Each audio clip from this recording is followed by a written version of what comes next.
not happen.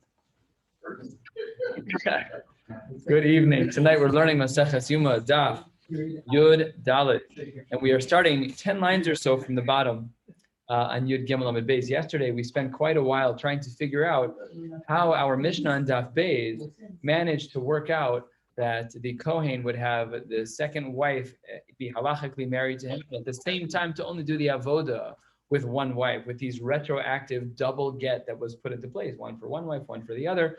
And we had concluded that he would give a different tonight for each of them, and the Gemara concluded that way. Fine. So says the Gemara, hold on, we have two questions on this sugya, which will then bring us to the Mishnah. Question number one, 10 lines from the bottom, the Gemara asks, if what you're saying is true, that we look at our sugya and we say ba'ado va'ad beiso in the singular, that we're only referring to one wife, then let's say that a man is married to two different women, and unfortunately he passes away. So his brother, does he have a din of yibum on two wives? So we learned in our sugya that you can't do the avoda with two wives. So maybe by yibum we should say the same thing.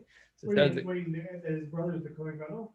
No, stam, hilchos yibum. We're looking at the word ba'ado va'ad beiso. We said that by the Kohen Gadol, it's just that you can only have one wife during the avoda, because we looked at the word single. The word beiso is a singular, but the word in the pasuk is yivim tov, singular. So we're asking the same question. Would we say that a man who has two wives, al tilchos yibum, would he be chayiv in yibum or pater? He should be pater from yibum because it's two wives and not one. Says the Gemara, that's not correct. Yivim to riba. In Svara, you're right, but we have a double drasha of the word yivimto. It's quoted twice, and therefore, even if his brother who passed away had two wives, he would still have a mitzvah of yibum slash chalita. Well, yeah. It's riba. Yeah, it's yivimto. That's correct. It's a raya that we make that diuk of yivimto, beso in the singular. Correct. It supports what we did. That's right. So then the Gemara asks another question going all the way back to the beginning of yesterday's sugya. The Gemara says, first of the longest lines on Yud Gimel Amud Beis, Maskav lo Ravina v'yitem Rav Shravya, Elamehata. It's subtle like a sledgehammer that he's tired, I love it. Elamehata, if this is true, Arusa lotis yavim. What did we say yesterday? We said in the beginning of the Gemara that if there's an Arusa, there's a woman who's only engaged, she doesn't even qualify as wife number two. They have to actually be married. So the Gemara, they responded to Mekadesh, V'kines, he was fully married to this woman. So it says the Gemara, if that's true, Elameyata, Arusa, Lotis Yaveh, maybe we should say that there's no yibum when a man is engaged halachically to a woman. Maybe we should say there's no yibum because she's only an Arusa and she's not a full wife. Says the Gemara, no, Hachutza, Lerabo says to Arusa. Your svar is very good, but we have a pasuk to include an Arusa by yibum. But yes, otherwise, we should assume that we would have assumed in logic, without a pasuk to include it, we would have assumed in logic that yibum wouldn't apply if there was an engagement only. To be clear, when we talk about engagement, we don't mean the modern day version of engagement where, the proposal of here's a ring. That ring is halachically it's expensive, but it's halachically insignificant. The ring with which people get married is the band that has no stones in it. You can do the etching on the inside if you want. There's a shaila, what is it considered etched, and find all of that. But that's the ring harat mikudesh esli. So the halacha is that when a woman gets married, for the first phase of erusin, she gets the ring, and then she's considered halachically married. So that's phase one, but they don't do sheva brachos. That was the minhag back in the day. They would do part one of their halachic engagement, then they get married a year later. So here, what we're talking about is a woman who was engaged and who was not yet married. Tanu Rabbanan, the 5 lines from the bottom of Gimel Amud Beis.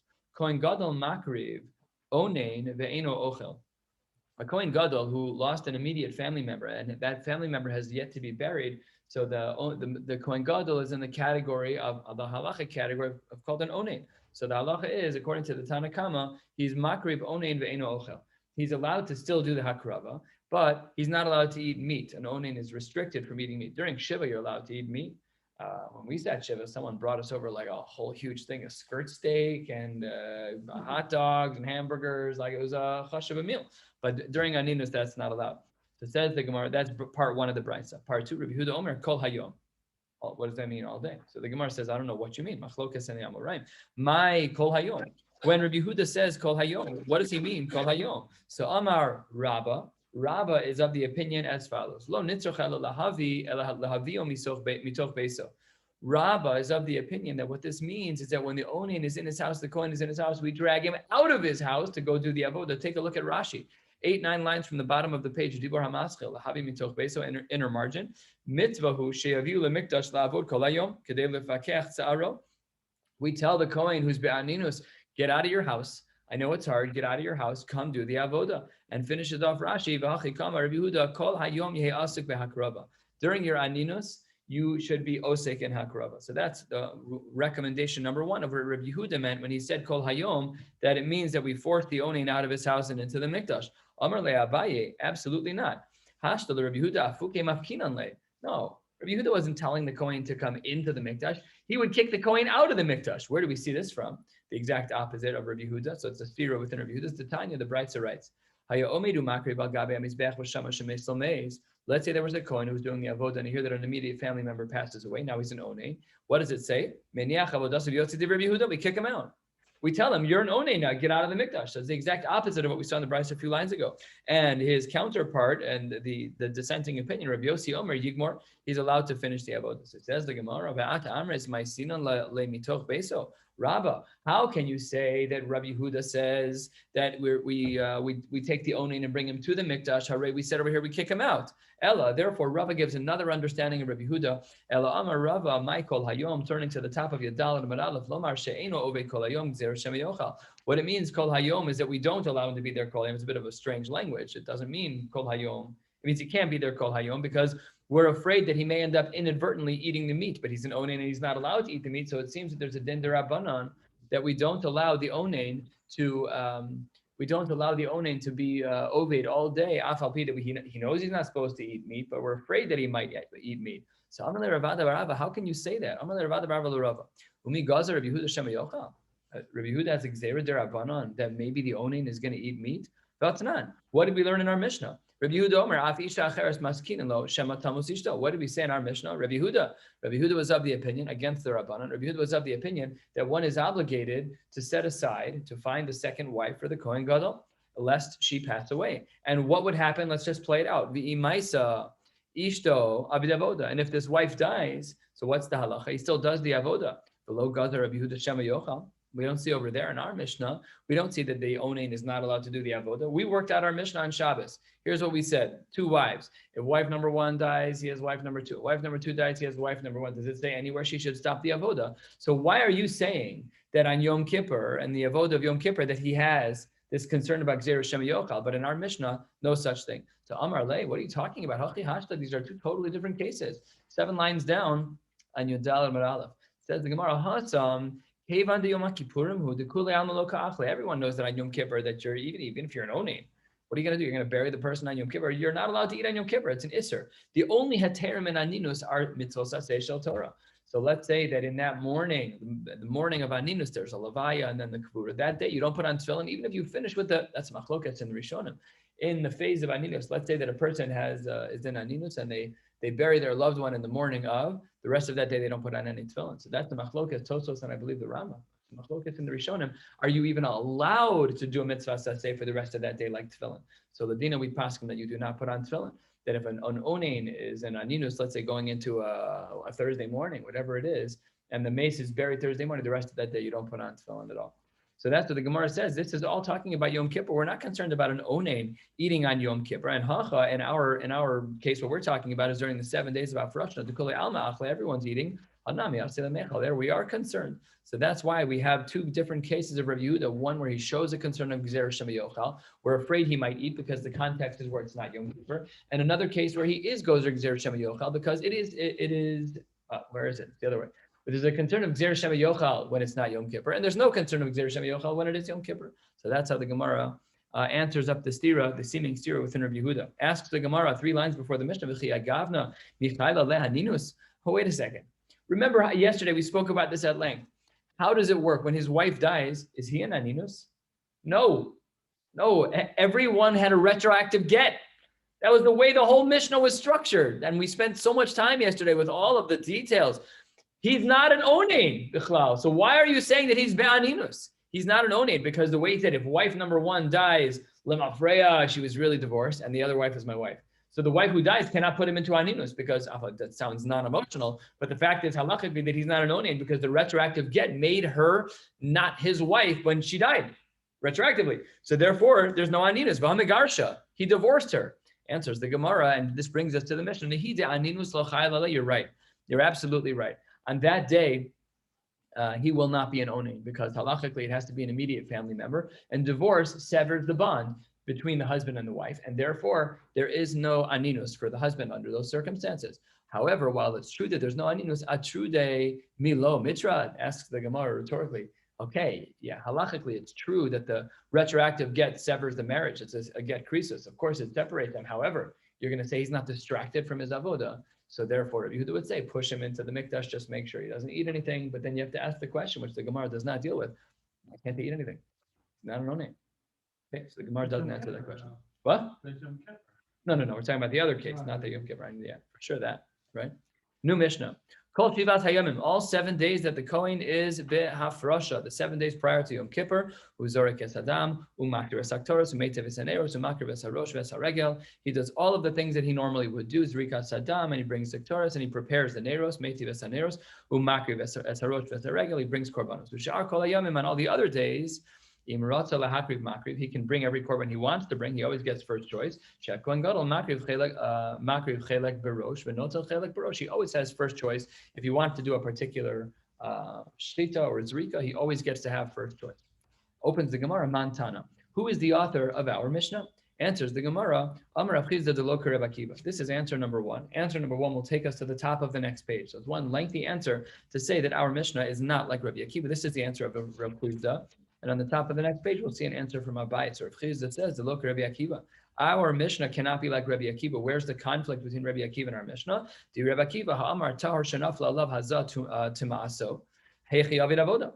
So we know that in order for the Kohen to do the avoda, he had to have zrika of the mechatas, right? He had to get the sprinkling of the para aduma. But if he did the sprinkling of the para aduma, well, then what happens to him if he's tahor? So he becomes tamei according to Rabbi Akiva. And that can't be our Mishnah because he's doing it every single day. It's just a precursor to the actual avoda, but we still do the mechatas. It says, Hechi avid avoda, the Tanya. What does the Brisa teach us? Vihizaha tahor al hatamei. That's what the pasuk says. That he will sprinkle the tahor onto the tamei, ala tamei tahor, ve'ala tahor tamei divrei Rabbi Akiva. This is a well-known shita within para aduma that if a person who is tahor gets sprinkled, they become tamei, and if a person who's tamei gets sprinkled, then they become tahor. It always reverses your status. But you should just know that's not across the board. That's only the shita of Rabbi Akiva. Because look at the next line. No, you misread the pasuk. When the pasuk says v'izah tahor al tamei, says the chachamim morim ein advarim alalu amurim ela b'dvarim hamekablim tuma. All that we're saying is that we have to make sure that the mechatas is sprinkled onto someone who's mekabel tuma b'chlal. If something is not mekabel tuma, then it has no effect. That's what the pasuk means. And the Chachamim and Rabbi Akiva argue about this pasuk. So ask the Gemara. Halfway down, Yudal Damar Aleph, Maihi. What is pshat in the sheet of the Chachamim? Says the Gemara Keditzna. Take a look at this Mishnah. Niskaven lahazos ala behema v'hizal ha'adam. Let's say that a person takes the ezov, he dips it into the mechatas, and his intention is to sprinkle an animal. Now, animals are not makabel tuma. There's no nida, there's no tumas mace, there's no tuma by an animal when they're alive. They can become tummy when they're dead, but the animals don't become tummy when they're alive. So this guy didn't know what he was talking about. So he took this ezov, he dips it into the mechatas, and he really was intending on sprinkling an animal who's not makabel tuma. And instead he sprinkled a person. So says the Gemara in the Mishnah here, halfway down, even if there's more liquid left over within the branches of the ezov, you have to redip again, Yeshane, because your intentions were wrong. Your intentions were to do something you couldn't do, which was to use the mechatas on an animal who's not makabel tuma. But the reverse is different. Because he sprinkled something. The mazeh, we're going to discuss that in the Gemara. Very good. Yeah, the Gemara is going to discuss the guy who does the sprinkling, because we're going to see it here in the Psukim, all right here, exactly right. Niskavein lahazos al ha'adam, but the Mishnah, to explain the sheets of the Chachamim, the Mishnah writes, Niskavein lahazos al ha'adam v'izal behema. But if your intent when you dipped into the mechatas was to sprinkle it on a person, and then in turn you sprinkled it on an animal, then if there's still more liquid left over, then you can use it again without redipping, no problem, because your initial intention was for someone who is makabel tuma, which is a human being. This is the sheet of the Chachamim. So again, Rabbi Akiva looks at the pasuk and says, when the pasuk says v'izah tahor al tamei, Rabbi Akiva says, I learned from here that if you take the mechatas and you sprinkle it on a tahor person, it becomes tamei. You sprinkle it on a tamei person, it becomes tahor. Always reverting. However, the Chachamim say you misunderstood. That whole pasuk is to tell you that when you are dipping it in, it has to be with intent to sprinkle someone or something that's Mikabel Tuma, unlike animals, which are not Mikabel Tuma. So that's their machloket. My time of Rabbi Akiva. Why is it that Rabbi Akiva decided to go this route of looking at, why does he say differently than Rabbi Yehuda? Why does he say that no matter what happens, you always reverse your Tuma? If you're Tahor, you become Tamei. If you're Tamei, you become Tahor. My time of Rabbi Akiva, 2/3 of the way down, Yadalam and Aleph, says the Gemara, Nichtov Rachman, Abizah Tar Alav. Why doesn't the pasuk say v'hizat tahor alav? My al hatamei. Why did you have to add in a new word? Alav it's more innocuous of a word. It doesn't really have a lot of implications. It's on him. You added the word tamei, so therefore he says my al tamei. The pasuk says al tamei instead of alav. Shemami na. What do we see from here? Shemami na ala tamei tahor ve'ala tahor tamei. That it always will invert whatever your status is. If you get sprinkled by mechatas, tahor becomes tamei, tamei becomes tahor. The Rabbanan. Rabbis, how do you understand the pasuk? Obviously, there's an extra word tamei in the pasuk now, because the way the Rabbi Akiva framed out his shita is that the reason why he was pushed to say tar becomes tamei, tamei becomes tar, because the pasuk could have said v'hizah tahor Allah, but now it says Allah tamei. So the Rabbanan, how do they answer? 2/3 of the way down, they say hayla dharma mekabel tumu da'asa. Like we said earlier, they're just explaining out the exegetical part of the psukim. How do we look at each word? When the Chachamim said they saw the word tamei in the pasuk, it was just to show you that a person has to be Makabel Tuma in order to become eligible to be used for the Mechatas. Aval Hacha, but over here, in regards to a person who is Tahor, who is then going to become Tamei, Aval Hacha Kal V'chomer, we have a Kal V'chomer that says as follows. Im ala Tamei Tahor, and he totally blows out of the water the sheets of Rabbi Akiva. Remember, Rabbi Akiva says, whoever becomes Tamei becomes Tahor, whoever is Tamei becomes Tahor, whoever is Tahor becomes Tamei. Says that the Gemara in the name of the Rabban in the following Kal V'chomer. Im al hatamei tahor, if when you sprinkle the mechatas onto a person who's tamei, he becomes tahor, al hatahor lo kol shekain. You're being so illogical about it. Why are you assuming that there's a backwards element to the mechatas? Why does it have to take someone who's tahor make him tamei? The Kal V'chomer works perfectly. If you're tamei and the mechatas makes you tahor, then how in the world, if you're tahor, could it make you tamei? It doesn't even make any sense. Rabbi Akiva, what do you do with that? Says the Gemara, what do you think Shlomo meant when he said, I wanted to become wise, but it was out of reach for me. What was he talking about? Rabbi Akiva assumes he's talking about this, paraduma, that there's a chok in regards to paraduma that's not logical, and that would be that a person who is tahor becomes tamei. What do you do with the Shlomo HaMelech line? Because Rabbi Akiva now has a little bit of an explanation.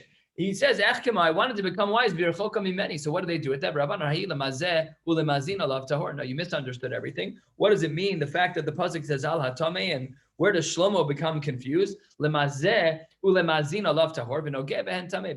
we know the mazeh, and we'll see that this is going to be argued in a moment, like Michael was hinting to. The mazeh is the one who sprinkles. Lemazin, the ones who are sprinkled. What do we say? Tahor. V'nogea bahen tamei. And one who touches it is tamei. Says the Gemara, no. The guy who sprinkles it is not tahor. Umazeh tahor? Absolutely not. Vaksiv umazeh me'anidayach habes begadav. Literally a pasuk in Chumash. So how can you say the guy sprinkling the mechatas is not going to be tamei? Of course he's going to be tamei. My mazeh, says the Gemara, it must be that when we say mazeh in the pasuk, it's referring to nogeya, to actually touching the liquid. Says the Gemara, that cannot be, because vaksiv mazeh, vaksiv nogeya. We have different psukim that use the words of mazeh nogeya. If we have two different psukim, then mazeh can't mean nogeya. How can mazeh mean nogeya if there's another pasuk that speaks about actually touching the mechatas? Absolutely, it doesn't make sense. And furthermore, says the Gemara, 8-9 lines from the bottom, Yudal and Aleph. Mazeh boi kibus begadim and nogeya lo boi kibus begadim. There's a very critical difference between mazeh and between nogeya, between sprinkling, you being the sprinkler, and touching the mechatas, which is kibus begadim. If a person is mazeh, then he requires his clothes to be laundered, and until erev they're going to be tamei. However, by nogeya he doesn't require kibus ella. Therefore, it must be my mazeh. What does it mean then? The one who sprinkles? No, say the one who carries it. If you carry it up, if you're the one who carries the mechatas, you're going to become tahor. That's what the Gemara says. What you're saying is that it should be the case that mazeh means no say, then just write it. No, my time aksiv mazeh, because it's to teach you something, a side point. That's to teach you that when you do hazah, there is a minimum shiur of liquid of the mechatas. Says the Gemara, maybe, but not according to everyone. Says the Gemara, 6 lines from the bottom, hani chalaman amar hazah tzricha shiur. That works out great. for anyone who holds that hazah tzrich shiur, that you do require a minimum amount for hazah to do the sprinkling. However, but according to those who say that there is no minimum shiur, you can use just a kol shu in order to generate tahara for a person when they're tamei. So then what are you going to say? Then you can't. Then the word mazeh can't come to teach us to bo'in and shiur hazah. So it says the Gemara, 3-4 lines from the bottom. Afilu lemanda amar hazah ein tzarich shiur. Even according to the one who says that there's no shiur by the mechatas, af al pikein. Don't worry, we can still say the same thing that we're talking about a shiur anyways. Why? Because hani mili agaba de gavra. You're right. The amount of liquid that needs to touch a human being who's tamei to make him tahor is a kol shu, a drop. There is no shiur for that. However, even according to the shita that says that it's a kol shu to make someone tahor, 2 lines from the bottom, aval b'mana tzricha shiur. But the vessel that holds the mechatas must have a minimum amount of liquid in it. Otherwise, no dice. Ditzanan, how much is it? Kama yehe bahen v'yehe kidei hazah. What is the minimum amount of liquid of mechatas that needs to be in the kli in which they're going to do this? Says the Gemara, as we turn to the top of Yadaladam and Beis, to make sure that the ends of the azov, the end of the hyssop, is able to be stuck in all the water. It can't just be like touching the bottom. All the branches have to be able to get in. So says the Gemara, we would be able to give this answer. In short, all of this basically says, remember what we started with. Who's our Mishnah like? Not like Rabbi Akiva, because Rabbi Akiva holds that a Torah becomes tamei, and a tamei becomes Torah. That's not possible, because we're saying that this Kohen Gadol is doing the avodah every single day, gets sprinkled before every single time, but he was Torah, should make him tamei. So it must be that our Mishnah is not like Rabbi Akiva. Says the Gemara, top of Yudal Amabez, top line, Abai Amar, no, I feel the same Rabbi Akiva. I could come up with a way that Rabbi Akiva would even fit within our Mishnah. How so? Second line, to Avid Avoda Kula Yoma, Ulepanya, Madu Ale, the Tavil, the Avid Erev Shemesh. No problem. During the day, you do the avoda without any mechatas, and then at night, then you get sprinkled. No problem. The next day, you're tamei now, because if you're tahor and you get sprinkled, you're tamei. But don't worry. The next day, you'll jump in the mikvah. Everything will be fine. And then by morning, abid harav shemesh, and then when the sun goes down, I think this actually, when it means lapanya, it doesn't mean dark. It means right before dark. They sprinkle you, you jump in the mikvah, harav shemesh, and then it's a very short. So basically, 20 minutes before Shkia, they sprinkle him when it's kind of that's what ulapanya means, toward the night. Says the Gemara, 3 lines down, umakteres aktoros umetzives aneros. Maybe unbeknownst to the average reader, but I missed this entirely until I got to this piece of the Gemara. Our Mishnah drops a very important hint. It says in this order, first you're makter the Torah, and then you're meitives haneros. To be meitiv the neros is to kind of take out the old wicks, take out the old, refreshing them, to clean them up, resetting the menorah. So it says the Gemara, Al Maktoras Bereisha B'Hadar Neiros. It seems to be that the Mikdash functioned in the following order: that the Torahs first, but then the Neiros happen afterwards. We have another source in the Tanakh that doesn't agree from Maseches Samid Daf Lamed. What does it say there? Mishazacha b'dishin mizbeach hapanim, mishazacha b'menorah, mishazacha b'Torahs. We see there. First, they give out the lottery for the dishim mizbeach hapanim. Then they give out the lottery for the menorah, and then the lottery for the Torahs. What do we see here? We see the menorahs before the Torahs. So that's the stira between our Mishnah and the Mishnah and Tamid. Answers the Gemara. Don't worry, not a contradiction between Maseches Tamid and Maseches Yoma. Amar Rav Huna, Man Tana Tamid. Who is the author of the Mishnayos of Maseches Tamid? Answers the Gemara, 8-9 lines down. Reb Shimon Ish HaMitzpahu. The author of those Mishnayos is Reb Shimon Ish HaMitzpah. So therefore, there's no problem. Of course, it's a different shita. Over here is whoever our author is, which is nameless under the circumstances, and that puts Torahs before Neiros. However, in Masechet Tamid, it's Rav Shimon Ish HaMitzpah, and he puts Neiros before Torahs. No, it's Machlokes in the time, not a big deal. Says the Gemara, no. I think you got it backwards, says the Gemara. The opposite should be true, that he is Dafka not. Rav Shimon Ish HaMitzpah is not the author of Masechet Tamid. How does that play out? Because Ditnan, the Mishnah writes as follows. When the Kohen walks to the northeast corner, no say Mizrach Tzvona.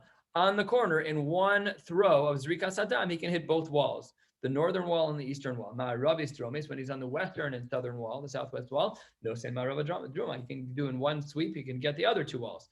V'tani Allah. The Brisa says about that Mishnah from Masechet Tamid, Reb Shimon Ish HaMitzpah Mishnah b'Tamid Mizrachis Tzvonis no say Mizrachis Tzvona. Ma'aravis Dromis no say Ma'arava. V'achar kach no say Droma. He says no, it's different. So what do we see? That when there was a Mishnah that Reb Shimon HaMitzpah didn't agree with in Tamid, the Gemara says, and this Mishnah is not like Reb Shimon. So that shows you that the primary author of Tamid is not Reb Shimon of, why do I keep forgetting where he's from? Rav Shimon Isha Mitzvah. So it says that can't be it. So therefore says the Gemara halfway down, Ela Amar, Rav Yochanan, you're right. Man Tana Seder Yoma. Who's the author of our Mishnayos, of this Masechta? That makes more sense. Says the Gemara, Rav Shimon Ish HaMitzvahu. So now it says the Gemara, that is how we can figure out Maseches Yoma. Maseches Yoma is a problem. But that's how the Gemara answers that, is that the Mishnayos of our Mishnah are written by Rav Shimon Ish HaMitzvah. The Rami Seder Yoma, we still have a contradiction to deal with. It's not. The Mishnah writes later on in the Masechta against our Mishnah. Our Mishnah said that Ketoras comes first and then Neiros. Let's see what this one says. It's not. Payes Hasheni, Mishochet, Mizorek, Mimedashe Mizbeach Apnimi, Mimedashe Netamanora, Umimale Varm Lekevesh. So in the second lottery, they would be pulling things out of the second lottery for all of the following tasks. To do the shchita, to do the zrika, to clean out the mizbeach, umimedashen es menorah, to clean out the menorah, umimala evarim lekeves, and to bring up the limbs of the animal. What was the next payis? Payis hashlishi, says the Gemara. Payis hashlishi chadashim lektores. Anyone who has yet to bring the ktores, bo vehafisu. You can join this lottery. If you've never brought the ktores before, now is your day. So come, stick your name in the hat, and we'll hopefully pick you. We'll see if you win. Yet, what do we see here in round 2 of the lottery? That was the Midashin as HaMenorah, and in round 3 it was the Ketores. That's a stira to our Mishnah. Our Mishnah put Ketores before Neiros, but this Mishnah, which is found later in our Masechta on Daf Kav Hey, puts Menorah before Ketores. Stira within our own shitas, within our own camp of one Tana, all the same contradiction in regards to I forgot his name again. Shimon Isha Mitzvah. To answer the Gemara, Amar Abaye Lo Kasha. This is not a problem. Kan ve'atavas shtei neiros. They're talking about different things. And that is that we don't clean all seven neiros at the same time. And if you are accustomed to saying the Abaya Hava Mesader Seder Hama'aracha in the mornings, so it actually speaks about this. Listen to the language. It says, Abaya Hava Mesader Seder Hama'aracha Mishmadik Marabli B'd Abashal, according to Abashal, whose name we'll see shortly. Okay, let's get to the right place here. Ma'aracha Gdola Kodemes Lama'aracha Shniya Shel Torres Uma'aracha Shniya Shel Torres Gam Sidur Shnei Gizrei Eitim. Let's get to this part. Here. V'dishu Mizbeach Avanim Kodem LaTavas Chamesh Neros. We do 5 candles first. Ve'aTavas Chamesh Neros Kodemes Adam Tamid. After the 5 candles are prepared out of the 7, then we bring the Korban Tamid. The Dam Tamid Kodem LaTavas Shtei Neros, and then the other 2 candles. So we see clearly from this brisa, this is quoted from Yoma Daf Lamed Gimel more explicitly, but we're seeing hints of it here. So let's finish seeing this inside, and it will just jog our memory if we read this in the mornings. So let's read his answer again. 2/3 of the way down, 3/4 of the way down, Yadalat Amid Beis, coming to a close for the evening. Amar Abaye, Lokasha, Kama Tavash Teneros, Kama Tavash Chamesheros, and yes, we split them. Remember the Victorious Mafsiklu. You seem to say that what separates the two is the Ketores. No, but what did we just read by Abashol? The Ha'abaye Mesadim Arach Mishmed Gemara, Ubedama Tamid Mafsiklu. That's the language that we have in our siddur. That it's not the Ketores, it's the Dama Tamid that separates the 5 candles from the 2 candles. Amre lo kasha hila abashal hala Ravana. That's a machlokes in the Tanaim. How does it play out? The Tanya lo yeti betaneros v'achar kach yaktir ela yaktir v'achar kach yeti. So the Tanakama was of the opinion that you should be maktir first, and Abashal says Abashal Omer meti v'achar kach maktir. He reverses them, and that is exactly what we have in our siddur. So we'll stop here at my taima and pick up tomorrow with Daf Tesvav. What kind of blot is that? That's a good blot. Not too long. Okay. Wishing you all a beautiful night. Take care. No.